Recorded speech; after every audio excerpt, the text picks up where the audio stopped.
deal for peace. তবে কি শান্তি ফিরছে গাজায়?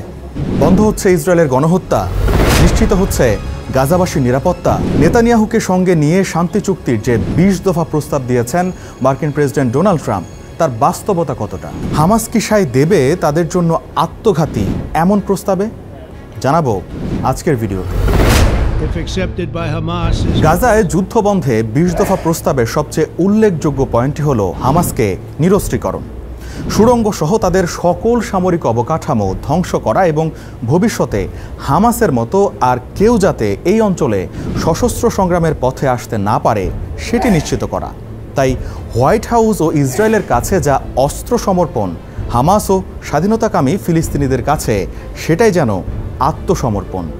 যে কারণে প্রস্তাবের প্রথম দফাতে আছে কথিত সন্ত্রাসমুক্ত গাজা উপত্যকা, হামাস যোদ্ধাদের অস্ত্র সমর্পণ ও সামরিক সক্ষমতা ধ্বংস করা, ইচ্ছুক হামাস সদস্যদের নিরাপদে দেশ ত্যাগের সুযোগও দেওয়া হবে।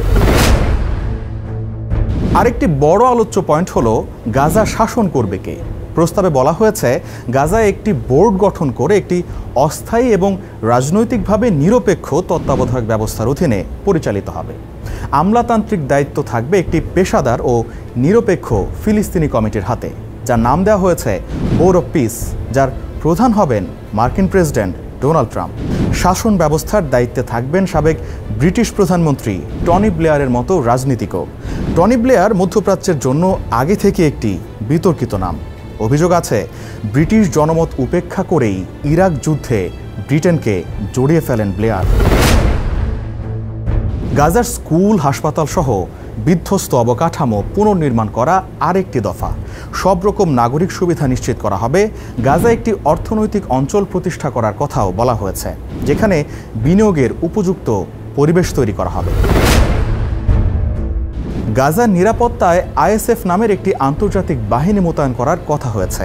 আরব বিশ্বের অংশগ্রহণে জাতিসংঘ শান্তিরক্ষী বাহিনীর মতো কাজ করবে এই আইএসএফ। মানবিক সহায়তার ক্ষেত্রে জাতিসংঘ, রেড ক্রস ও রেড ক্রিসেন্টের মতো আন্তর্জাতিক বিভিন্ন সাহায্য সংস্থার মাধ্যমে গাজায় ত্রাণ কার্যক্রম চালু করার প্রস্তাব দেওয়া হয়েছে 20 দফায়। গাজার কোনো নাগরিককে জোর করে বাস্তুচ্যুত করা যাবে না। বাসিন্দাদের কেউ এই ভূখণ্ডে ফিরতে চাইলে তাদেরকেও বাধা দেওয়া যাবে না। গাজায় ইহুদি বসতি নতুন করে নির্মাণ করা যাবে না।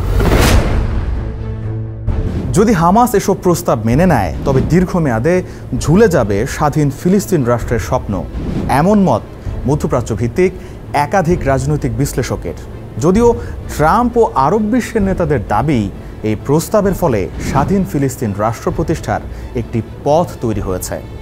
আসলেই কি হলো তা সময়ই বলবে। দর্শক, এই ছিল আজকের আয়োজনে। এতক্ষণ সঙ্গে থাকায় ধন্যবাদ সবাইকে।